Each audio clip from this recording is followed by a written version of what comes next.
Bueno, sí, sí. Bueno,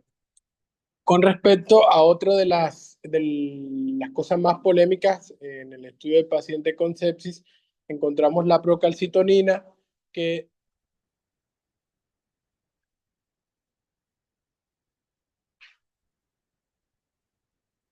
encontramos la procalcitonina,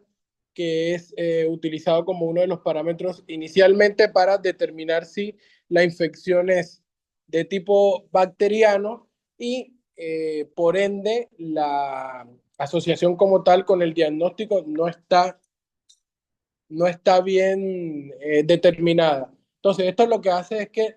primero, la procalcitonina no es más que el producto de el metabolismo de la calcitonina, que ayuda en la parte de la producción de calcio, y esto, en el caso de los procesos inflamatorios secundarios a procesos infecciosos, se va a encontrar elevada y por ende lo relacionan con, más que todo con procesos infecciosos de tipo bacteriano. Sin embargo, en un paciente que estamos sospechando un proceso o está con un proceso séptico y se hace la realización de la procalcitonina y esta es menor de 0,25, podríamos determinar que la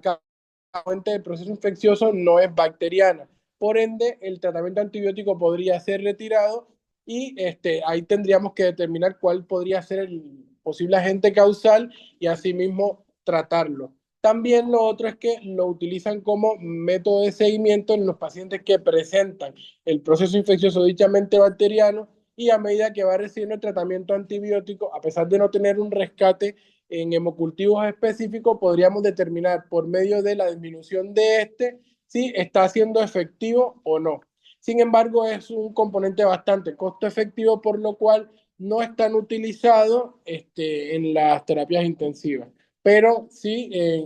se cuenta con la disponibilidad de podría llegar a utilizarse y esa sería la utilidad que se le estaría dando. Con respecto a la eritrosedimentación, que se caracteriza porque tiene una baja sensibilidad y baja especificidad en los procesos infecciosos, teniendo en cuenta que esta se va a elevar en cualquier proceso inflamatorio y es mucho más frecuente que se realice el incremento de en procesos inflamatorios crónicos, es decir, comúnmente en las patologías autoinmunes. Y lo único que nos permitiría en este caso sería ir evaluando con su descenso la respuesta al proceso inflamatorio generalizado en el momento de que se identifica. Bueno, ¿y qué papel juego yo aquí? Bueno, es porque en medio de la evaluación de lo que era la sepsis y cómo evolucionaba la sepsis, se empezó a evidenciar que el sistema endocrino se alteraba y contribuía al empeoramiento y prolongación del estado crítico de este tipo de pacientes. Es por eso que últimamente se ha venido tomando como relevancia el tema de cómo se afecta especialmente el eje tiroideo en los pacientes con un cuadro séptico. En este caso, se hicieron estudios en los cuales entre más severa es la enfermedad, que el cuadro que tenga el paciente, más bajos van a ser los niveles de hormona tiroidea y lo más característico es un aumento en la hormona, en la T3 reversa, con un aumento en la mortalidad en este tipo de pacientes. Y aquí es donde hablamos de lo que se conoce como el síndrome de T3 baja o síndrome de tiroideo enfermo o enfermedad no tiroidea, como se conoce actualmente. El síndrome del enfermo no tiroideo, el paciente va a presentar una alteración del eje tiroideo y lo que vamos a encontrar es dependiendo de la fase en la que se encuentre, si está en la fase aguda o en la fase crónica.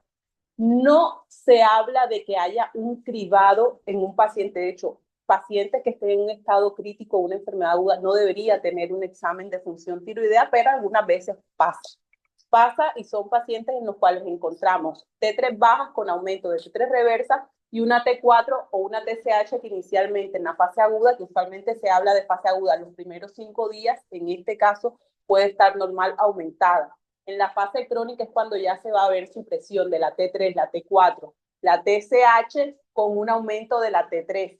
Esto es importante porque inicialmente cuando se habla de esto uno piensa que es una respuesta adaptativa del cuerpo y beneficiosa y que en ese momento no requeriría ningún tipo de importancia ni ningún tipo de tratamiento, porque con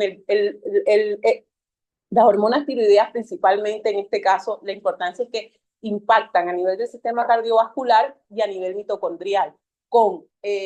reposo energético y esto es lo que va a llevar a que en ese cuadro de estrés haya menos demanda de oxígeno a nivel del organismo. El tema es que cuando el paciente ya avanza en la enfermedad, el riesgo de mortalidad es mayor y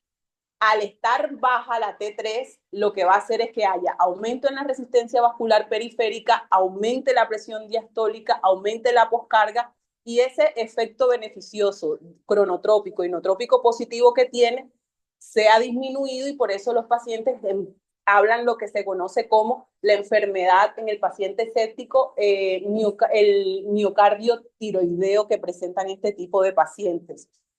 Fue la mejor traducción que busqué en español, pero es miocardio tiroideo.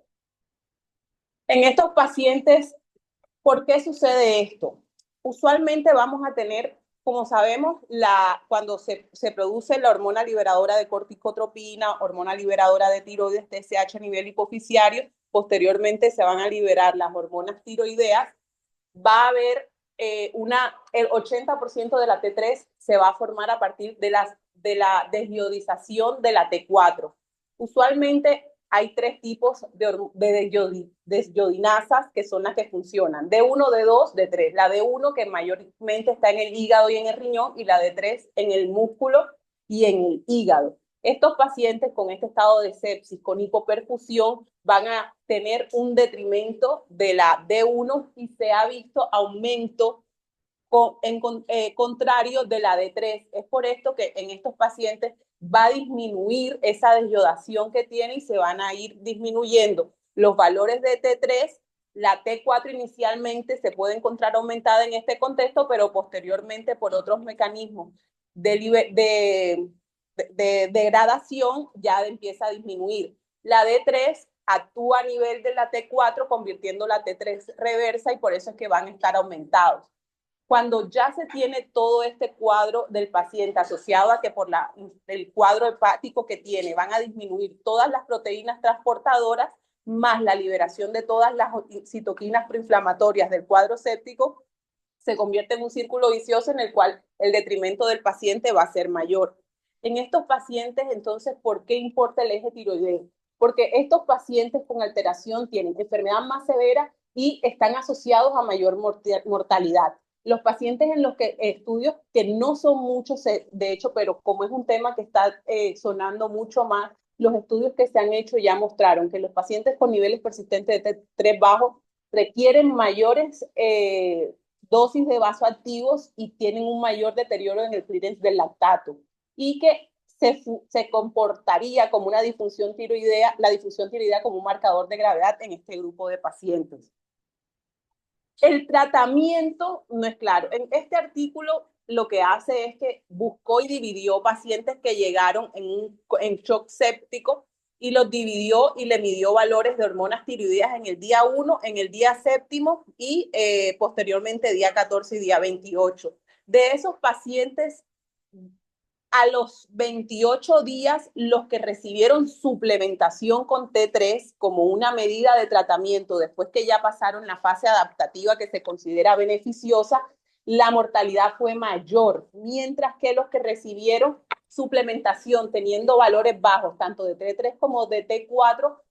disminuyeron la mortalidad. No cambia el avance de la enfermedad. El paciente que va a fallecer, fallece, pero sí se ha demostrado que si se llegase a tratar este tipo de pacientes, si bien puede que el evento final no se cambie, sí puede disminuir el tipo de complicaciones que podrían estar asociadas a la alteración del eje tiroideo. Entonces, algunas veces todavía no se ha determinado la importancia de que si en algún momento se pueda considerar o no hacer cribado de patología tiroidea en pacientes en este tipo de situaciones de sepsis o enfermedades agudas, pero lo que sí es importante es que si en algún momento, porque pasa que dicen, bueno, y le entró la TSH que está en 0.00. ¿Qué voy a hacer con ese paciente? Las dos opciones hasta ahora de tratamiento es definir si se puede o no indicar T3 o T4. En dado caso, el T3 se ha visto que si se formula en este tipo de pacientes termina siendo un eje por retroalimentación negativa, con la T4 termina también suprimida. Así que en dado caso que tuviese indicación de tratamiento, hasta ahora el corte es que tenga una T4 libre menor de 8, hay otros artículos que dicen menor de 5, y que ahí estaría indicada la suplementación con T4, pero todavía no hay certeza en este tipo de tratamiento, pero sí es importante tenerlo en cuenta en algún momento en estos pacientes. Y bueno, para finalizar y de manera resumida, puntos a tener en cuenta. Primero, la identificación del paciente con sepsis es fundamental, sea por los parámetros de laboratorio o por la clínica, teniendo en cuenta de que, como mencionan las guías, en la primera hora siempre se debe hacer identificación y tratamiento antibiótico empírico. Lo otro, la terapia con líquidos debe hacerse primero con cristaloides. En algunas literaturas recomiendan que en aquellos pacientes con hipoalbuminemias se podría llegar a pensar en utilizar albúmina con el fin de mantener el líquido a nivel del espacio intravascular. Sin embargo, esto es más que todo en aquellos pacientes que tienen un BI deprimido. Y la idea es que cada paciente se individualice y no siempre se maneje con el parámetro que había sido mencionado inicialmente de 30 mililitros por kilogramo. ¿Por qué? Por el riesgo de las complicaciones. Lo otro, si sabemos que tenemos un paciente que va a tener una pobre respuesta a la fluidoterapia, iniciar de manera pronta el uso de vasopresores, que en este caso sería la noradrenalina, y en aquellos pacientes que requieren más de 0.25 microgramos por kilogramo de peso de dosis de noradrenalina, es importante tener en cuenta el inicio de la hidrocortisona, que se demostró que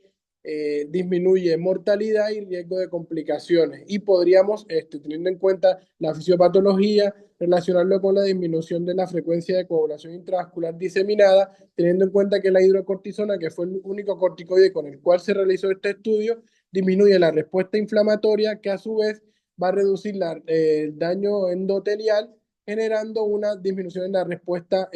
o la adhesión plaquetaria.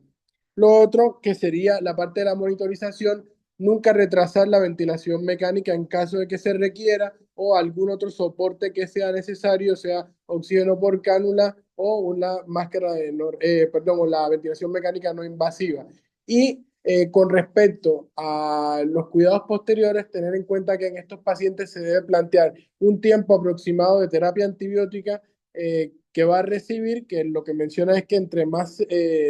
severa sea, recomiendan entre 7 y 14 días, y posteriormente ir evaluando cuáles son los posibles cuidados que va a requerir este paciente al ingreso en la unidad de cuidados intensivos y posteriormente al alta. Y con respecto a los laboratorios que mencionamos, como la procalcitonina y la eritrosedimentación, es importante tener en cuenta que uno, no siempre contamos con esto, que dos, que es más fácil guiarnos con la respuesta clínica de nuestro paciente y que no siempre son tan certeras, teniendo en cuenta de que la sensibilidad que tienen no es tan representativa. Muchas gracias.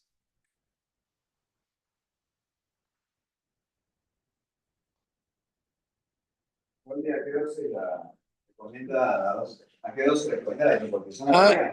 Recomienda 200 miligramos día, que pueden ser en una infusión continua, o 50 miligramos cada 6 horas. ¿A quién sería la hidra? En aquellos pacientes con requerimiento de más de 0.25 microgramos por kilogramo de peso de noradrenalina, o que tienen